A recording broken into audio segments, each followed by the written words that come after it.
Hi, I'm Martin Jarvis, and once again, I want to welcome you to listen. You know, I want to start off suggesting 3 books to read. Waiting Till the Midnight Hour by Peniel Joseph. The Souls of Black Folks, about 14 or so essays written by W.E.B. Du Bois. And The Fire Next Time, written by James Baldwin. And I've been studying some of these works, especially the one by Peniel Joseph, for about 4 months, reading the essays of Baldwin for a couple of weeks, and just recently The Fire Next Time by Baldwin, and the previous one by W.B. Du Bois. I think that if black folks had been exposed to some of the writings of some of our historic black authors, that some of the issues that we are suffering through today we wouldn't have.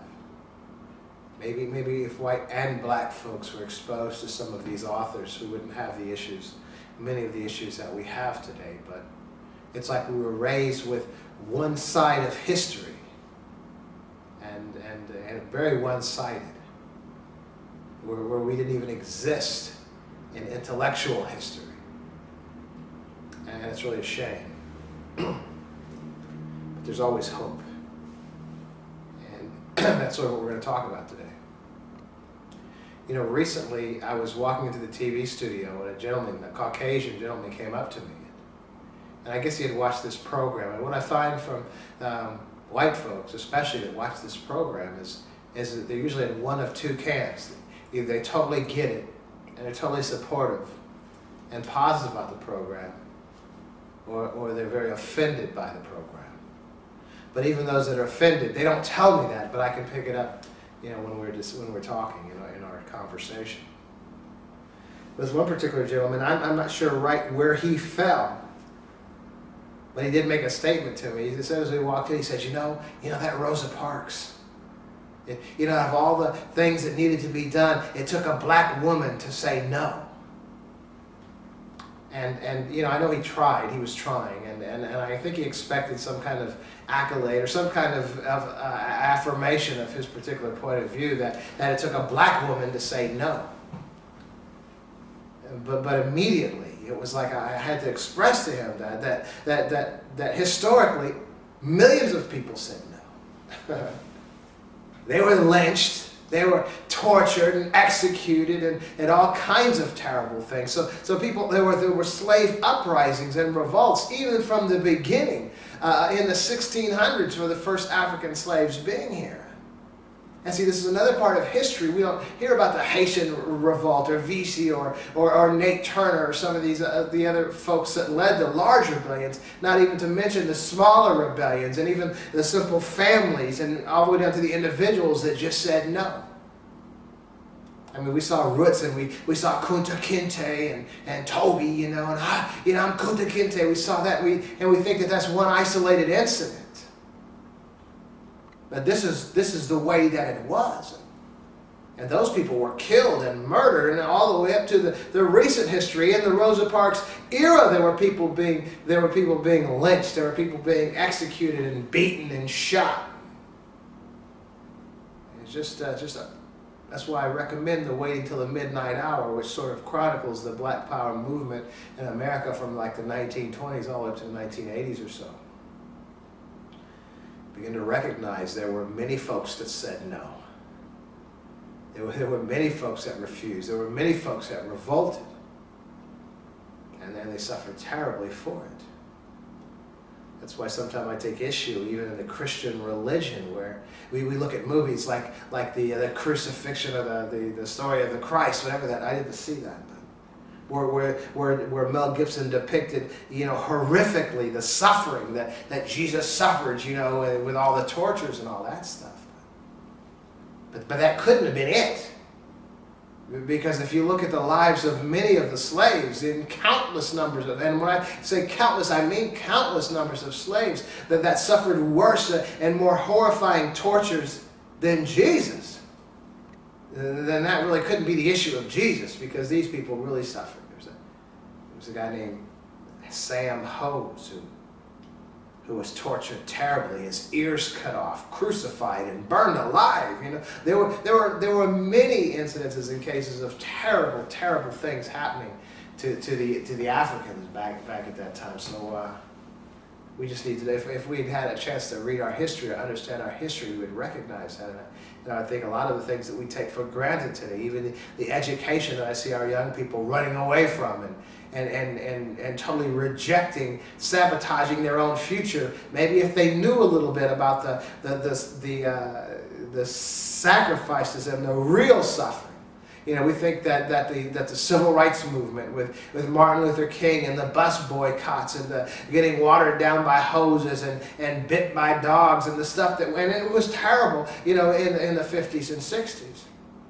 But still, that was nothing compared to the real terrible, horrific suffering and murders and mutilations and tortures and rapes and molestations and lynchings of black people from 1620 on. And so I let him know that. There were many people that said no. She was just not killed for it. She was just not lynched for it. She was just not murdered, not tortured for it. But there were many Africans that we will never know their names or even have an inkling and understanding of who they were that perished because they stood up, that they said no, that they revolted, that they refused. And that's what we're going to talk about today, because you know, I was thinking the other day that, you know, I was thinking about our government, how historically we've gone into other nations to go to war with people of color. And it seems that just about in every conflict that we've been involved in, except for World War II, we've pretty much not fared too well. We haven't really won those conflicts. And the reason, because we've underestimated or just not really understood the mind of our opponent, of the enemies that we've gone to battle with. Sun Tzu in The Art of War expresses it clearly that when you go into battle, you need to know two things. You need to know yourself, your strengths, your weaknesses. But you also need to know your enemy, his strengths, his weaknesses. And that's just not talking about how many bullets he has. It's talking about his psyche, the way he thinks, the way he figures, what he loves, what he hates, what's important to him, what's not important. And see, I think that one of the problems that our government has had going into other nations is that the government figured that people of color in other nations would be as docile as the black folks in this nation. The black folks that have been here so many hundreds of years and just desiring to sit at the lunch table or go to school, you know, with them. That this is what we're going to have when we go into these other nations. They're going to embrace us. We just didn't understand. And so we find a conflict in another nation and side with one, you know, of the combatants, one side, maybe in a civil war, and beat the other side and then expect to be embraced, and we won't. That's real interesting. It reminds me of a story that happened to me a long time ago when I was in elementary school. My father was in the military, you know, so we moved around and all. But one of the places we lived, my brother, who's 3 years older than me, we attended the same school for a brief moment. They had the same grades in the same building. And so we would walk to and from school every day with a few of the other neighborhood kids. We were all military kids. And you know, my brother being 3 years older than me, he would always be picking on me, always picking on me. You know how brothers do, big brothers especially. And as we were walking home this one day, there was this real big kid, bigger than my brother, walking with us every day home. He was sick and tired of watching me being picked on by my big brother, so all of a sudden he grabs him and holds him like in a full Nelson and tells me, "You can hit him if you want to. I'll hold him, I won't let him go." Man, it really tickled me to see my brother that way, the one who had been tormenting me for so many years. And so you know what I did? Nothing. I couldn't. He was torturing me. He was, you know, just really always bothering me and bugging me and pestering me. But I couldn't hit him because that was my brother. So this gentleman intervened in our civil conflict. But still, you know, this was my brother. I couldn't hear you. It's very interesting. So anyway, our government always, they're looking at us, African Americans in this nation, and recognizing the torment that we have been through and all the turmoil, and nobody can deny that. And still we are docile. We're not like people of color of other nations that will hold 1,000-year-old grudges, and come back generations later and take this person out for something their great-great-granddaddy did. We're not like this. Imagine if we were, the chaos and turmoil and unrest. And so our government needs to begin to recognize that the people of color all over this planet are not as docile as the African Americans. And so we're going to talk about that today. Why are we docile? Why don't we respond grudgingly over past wrongs? Why, instead of fighting back, do we acquiesce? And often in that acquiescing, sabotage our own well-being, even at whatever level we're at. Why are our families so jacked up? Why is our morality so kind of jacked up a little bit? Why are we not well? Given our history, even the history that we're aware of, even the Martin Luther King part of our history, given the sacrifices of those folks even, why are we not taking advantage of that? Why are we not educating ourselves? Why are we not doing a better job at work? Why are we always trying to get over? Why aren't we saving money? Why are we sabotaging our own health by lifestyles and practices that we practice? That's what we're going to talk about today. I want to talk about the evolution of the black man's psyche. You could call it de-evolution, depending on which way you're going, but it's all evolution, you know. That's what we're going to talk about today. And I want to use evolution sort of as a model so we can get a picture of what we're going to be talking about today. A few years back, I was taking this cultural anthropology course. My teacher was an instructor, a professor at UD. He was a PhD, white guy, long hair, tattoos, a couple of earrings, rode a motorcycle. Really cool guy, real smart, atheist, insightful. And he explained evolution. Now, evolution to me was something that just never made sense to me. The way it was spun, it just never quite made sense. It was like, so you have a giraffe with a short neck, but for years and years he's trying to get these leaves off of a high branch, can't reach them, so after a while his neck begins to grow. Come on, man. I mean, it just never made sense to me. I couldn't see how, because of a conscious issue that you're dealing with, that generations born after you will begin to physically change, you know. Didn't make sense to me. It still doesn't. But he explained evolution to me this way, and I bought it. He said, say you have about 1 million cockroaches, okay? And out of those 1 million cockroaches, say they have maybe, they're going to have like say they have 500,000 babies. Okay, of course there'd be a lot more, but just say they had 500,000 babies. And then out of those 500,000 babies, maybe 20,000 of them are deformed. They're mutations. They're not like their parents, okay? Something's wrong with them.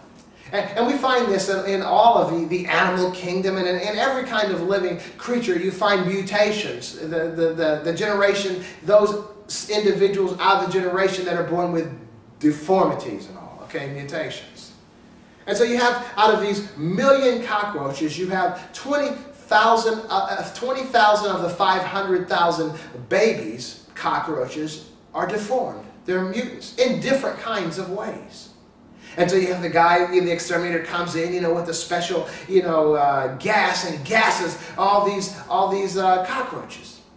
And all the cockroaches are killed except for some of the mutations, because some of those deformed cockroaches, some of those mutations are mutated in such a way that the spray that kills most cockroaches, normal cockroaches, won't kill them. And so all the cockroaches are killed except for this handful of mutation. Now, since all the normal cockroaches are killed and all that's left are the mutations, now these mutated cockroaches are now the normal cockroaches. This is what cockroaches are now. And so these cockroaches, they had 1 million babies. And out of the 1 million babies, you know, like maybe you have like 300,000 of them are mutated, deformed. Not like the regular cockroaches. Something is wrong with them. And so now the exterminator comes with a new and improved spray that kills these normal cockroaches, the generation that's different than the cockroaches previously, stronger. And it's sort of how we do with antibiotics. This is why they say don't take them all the time, because the viruses, the next one comes up is going to be sort of have a mutation, and that mutation is not going to be susceptible to the antibiotics. Okay, we keep going; they're just growing stronger and stronger. So same with these cockroaches. So now we kill all these normal cockroaches who were once the mutated cockroaches. But what we have left are the mutations that are not susceptible to the gas that killed these other ones. So now these mutations are the only ones left, and now these mutations are now the normal cockroaches. And so you're talking about generations and generations of this. Eventually you have cockroaches, because of the mutations and the mutations and the mutations and the normal ones being killed off, that yes, they say, scientists say cockroaches have been around for 1 million years. But they're not the same as the cockroaches that were here initially. These are generations and generations of mutations. They don't even resemble the initial cockroaches. This is called evolution. Same we're talking about the dinosaurs, where you have all these dinosaurs. You have these tall dinosaurs, you know, and you have medium dinosaurs and small dinosaurs. And the small dinosaurs are always in hiding because everybody's eating the small dinosaurs. Then the environment changes. And all these tall, big dinosaurs are killed off, but the little ones can hide in shady areas and under rocks and cliffs and all this stuff. So all the large dinosaurs die, and what you have left are the smaller dinosaurs. Now these smaller dinosaurs that were always hiding for their lives, you know, because they were prey for the large dinosaurs, are no longer hiding because all the large dinosaurs are dead. All the new dinosaurs, all we have left are these short ones. And they begin having babies, and they begin having babies. Evolution, okay? So evolution isn't a conscious decision.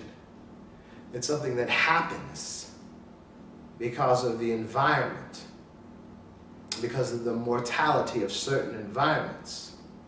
And then certain of the inhabitants, certain of the beings are not susceptible to that mortality, okay? Got that out of the way, we understand that, right? The mutations become normal as the normal ones die off. Generation after generation after generation. What was normal this generation isn't normal the next generation. Okay. I want to talk about the African slaves brought to this country in the early 1600s. Africa, warrior nations in Africa. At that time, those cultures, warrior cultures. And even historically, we recognize that even the slaves that were brought to America weren't always brought at the point of a gun because folks, Europeans, went in there and captured them. But there were warring nations of African tribes with each other, and they would take prisoners, they would have slaves, and they would sell their slaves to the Europeans, okay? So you had Africans fighting Africans, Africans capturing Africans, Africans enslaving other Africans, which still goes on today, unfortunately, and then selling their slaves to the Europeans. Warrior nations, culture of warfare, that's what they were about. And so these are the slaves that were brought to the Americas. Warriors with a warrior psyche. And their families, of course. So I want you to consider this then. So this ties into that gentleman talking about Rosa Parks, and I had expressed to them that there were always uprisings. There were always rebellious slaves. There were always slaves that were saying no. And they were killed by the thousands and even millions, okay? And so let's just go back to that first generation of slaves that were brought here in the 1600s. And they were being, you know, they were being rebellious. They weren't cooperating. They were being killed. I'm sure many were killed in captivity, killed on the journey, killed because they just weren't cooperating. They weren't going to be slaves. They were not going to be captors. They were going to be free. They would rather die than be in captivity with fettered hands. And they did. The warriors died. And so consider the first generation of slaves. How many rebellions, how many no's, how many uncooperative slaves were killed, were murdered, were tortured, were executed by their slave owners in the United States. Many. And so what do you have then? So just take for a small scale, say you have 35 families, okay? And out of those 35 families, you have 14 of them, whether the males in those families, whether they be the fathers or the brothers, but the males, the warriors in those families, would not give in. They would not cooperate, and they were killed, okay? So you have half of these families now being raised without this warrior father's influence on the lives of the children. We understand who we are today. We understand we are a result of the influences that we were exposed to as children being raised. You can look at your child today and see in them, even if they're sometimes very difficult to deal with them, you recognize that the traits that you're trying to deal with are traits of you or your wife or of those in the environment that they're being raised in. And so this is where we learn from, the environment, the parents, they're the influences in the child's life, and they become like the parent. That's why it's very important for us to watch how we are around our kids, because they become just like us. But those families no longer have this warrior mentality, that warrior influence.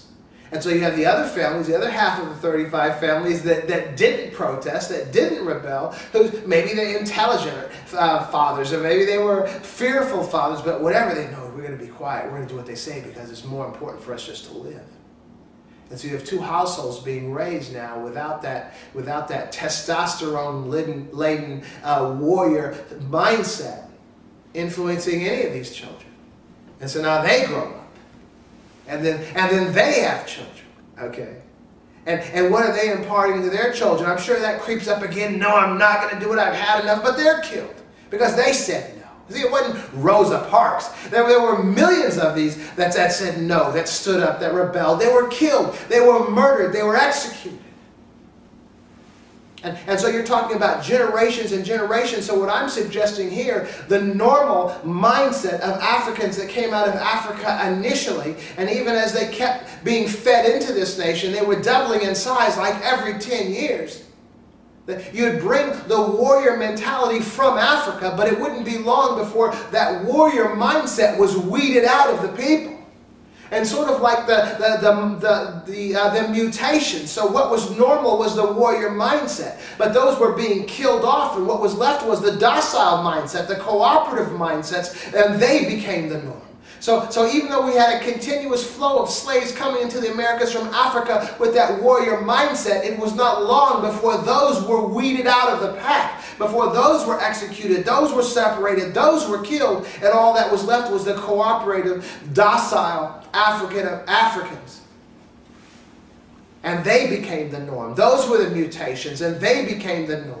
And you're talking about 400 years. I don't know how many generations are in 400 years, but out of all those 20 or 30, 40 generations, you've weeded out the warrior mindset, that warrior attitude, that warrior psyche, and all you have left are these docile, the mutations that are now the norm. And this is what we are. This is what we are a result of today.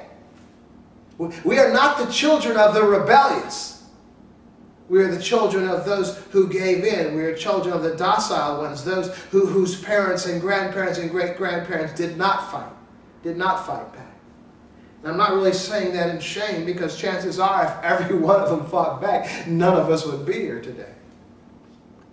But I am simply making a statement to try to understand the mindset, the mentality of the descendants, us, of the Africans that were brought here over 400 years ago and all along the process, up until like the late 1800s. And so we see that. And that's okay, Martin. So what does that mean? Well, first, you really have to get that. You really have to recognize how the warrior psyche was weeded out of African Americans. And a lot of times we look at things like the Willie Lynch letters, which I kind of doubt are even authentic. But it's interesting reading. Because I never really put that much stock in the intellect of those people that did this evil, that they had that much insight and foresight to figure stuff like that out. That sounds like Monday morning quarterback, where we can go back and try to figure things out. I don't think the slave owners and those that perpetrated those evils against the Africans were all that bright. They just did a tremendous evil, and then there were results of that evil, and this is what we're living today.